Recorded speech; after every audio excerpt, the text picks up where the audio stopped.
आज सागर में पुनः एक इतिहास रचा गया है। वैसे तो जब से जगत पूज्य का पदार्पण सागर में हुआ है, देखने में आ रहा है कि सारे कार्यक्रम एक से बढ़कर के एक हो रहे हैं। और आज जब श्रमण संस्कृति रक्षक दिवस मनाने की बात आई तो ऐसा उत्साह सागर वालों ने दिखाया, ऐसा उत्साह आज यहां पर दिखाया गया है कि 2 लाख से अधिक श्रीफल यहां पर मुनिराजों की रक्षा के लिए श्रमण संस्कृति दिवस के लिए चढ़ाए गए हैं। और हर महाराज आगरा वाले यही सुनने आए थे, 50 लाख कम थे उनके। आगरा में 1.5 लाख चढ़े थे। महाराज जी की एक विशेषता है कि महाराज जी स्वयं ही अपना रिकॉर्ड बनाते हैं और स्वयं ही अपना रिकॉर्ड तोड़ते हैं। और महाराज जी इस बार के जो रिकॉर्ड सागर में बन रहे हैं वो तो ऐतिहासिक हैं ही, लेकिन सबकी दृष्टि, पूरे देश की जैन समाज एक ही चर्चा कर रही है। जो रिकॉर्ड बनने वाला है 8 सितंबर से 17 सितंबर तक के बीच में, उसकी चर्चा पूरे देश में हो रही है। हर कोई इस बार एक ही बात कर रहा है कि क्या पता सागर में क्या अद्भुत होने वाला है, क्योंकि केवल अभी 5 और 6 दिन में ही मात्र 2000 से अधिक ऑनलाइन फॉर्म भर चुके हैं श्रावक संस्कार शिविर के लिए। अब सोचें केवल इतने दिन में ये अभी कितने दिन बाकी हैं और सागर के ही इतने हजारों भक्त हैं। तो इस बार शिविर का क्या अद्भुत नजारा होगा वो वास्तव में देखने योग्य होगा। इसके लिए पूरे भारत की जैन समाज की दृष्टि सागर के ऊपर है। और सागर के लोग भी हम देख रहे हैं, कमेटी कह रही है कि व्यवस्था इतनी अच्छी करनी है कि हर एक शिविरार्थी मुस्कुराता हुआ इस शिविर से विदा होकर के जाएगा।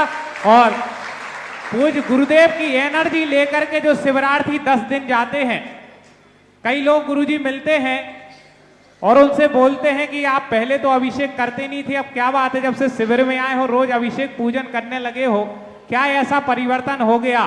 तो बोलते हैं कि गुरुजी ने अब ऐसी बैटरी चार्ज की है कि अब अगले साल तक शिविर तक डाउन होने वाली नहीं है। अगले साल पुनः शिविर में जाएंगे और पुनः उस बैटरी को चार्ज करेंगे। तो महाराज जी एक प्रश्न ये है कि आपके पास ऐसी कौन सी चार्जिंग मशीन है जो 10 लक्षण में श्रावक संस्कार शिविर में आप चार्ज करते हैं और वर्ष भर वो धर्म की ऊर्जा उन शिविरार्थियों में बनी रहती है? उस बैटरी वो कौन सी है, जानकारी हम सबको चाहिए। साधु की जो शक्तियां होती हैं वो संयम से प्रकट होती है। सामने लेने वाले को भी वैसा ही संयमी होना पड़ेगा, वैसा ही होना पड़ेगा, क्योंकि उनके पास जो भी एनर्जी है वो उन्होंने संयम से प्राप्त की। जो एनर्जी प्राप्त की है वो भिक्षाचर्या से जो भोजन ग्रहण करके की है। वो जो एनर्जी प्राप्त की है उन्होंने घर त्याग करके प्राप्त की है। जो एनर्जी प्राप्त की है तो समस्त प्रकार के धन दौलत छोड़कर प्राप्त की है।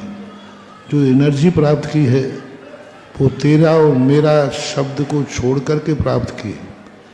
तो ऐसी शक्तियां सामने वाले को लेने के लिए उसी रूप में अभ्यास करना पड़ेगा, तब वो शक्तियां साधु से प्राप्त होती।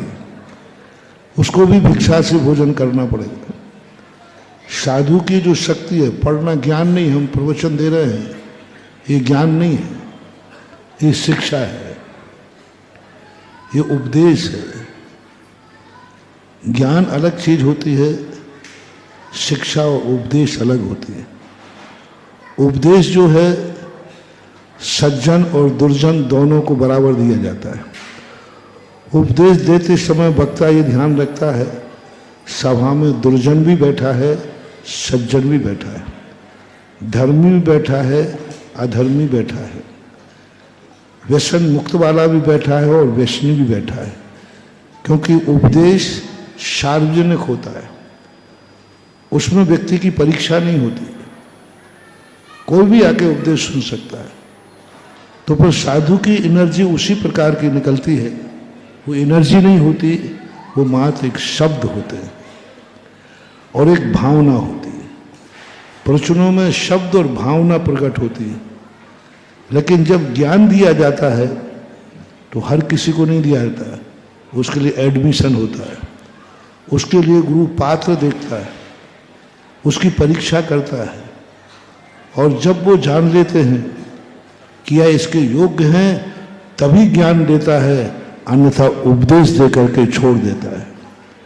दर्शन स्वामी को जब ज्ञान देना था तो पुष्पदंत भूत बलि की बड़ी कठोर परीक्षा थी। ज्ञान पात्र को दिया जाता है, उपदेश में पात्र और अपात्र का कोई ध्यान नहीं रखा जाए। उपदेश में पात्र भी है अपात्र भी है, चलेगा, कुपात्र भी आके बैठ जाए तो चलेगा, लेकिन जब ज्ञान देता है तो उसमें कुपात्र का परिहार होगा, अपात्र का परिहार होगा, पात्र का ही होगा।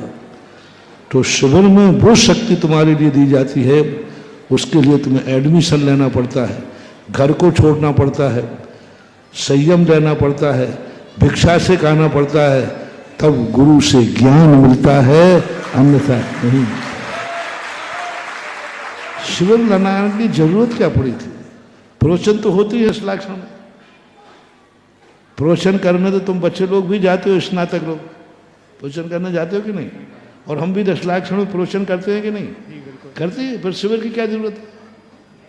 सुबह प्रवचन होता है, शाम को प्रवचन हो जाता है, सब प्रवचन ही तो होते रहते, फिर शिविर की क्या जरूरत?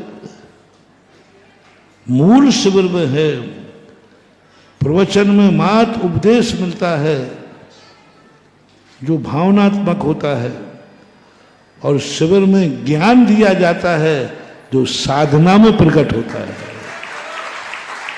भावना में और साधना में बहुत अंतर है। भावना पूर्वक ज्ञान दिया जाए ठीक है, एज यू लाइक, लेकिन साधना पूर्वक जो ज्ञान दिया जाता है एज यू लाइक नहीं, टेक टू ऑर्डर, अनिवार्य है, वह है, उसको प्राप्त होना ही चाहिए।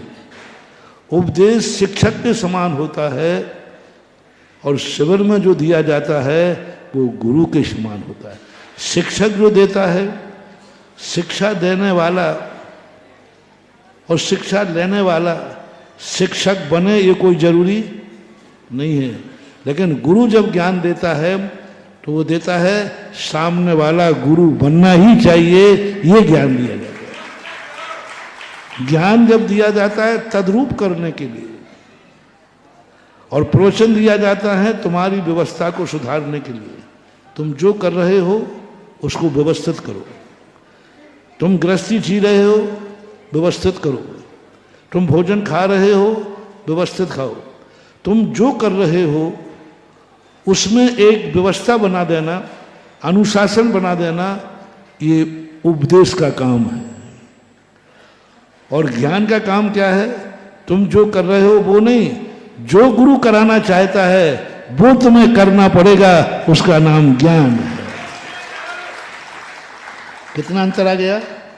तुम जो कर रहे हो उसको व्यवस्थित कर देना है, उसमें हम कोई इंटरफियर नहीं कर रहे। तुमसे कहा महाराज जी हम ये खाना चाहते, ठीक है दिन में खा लेना,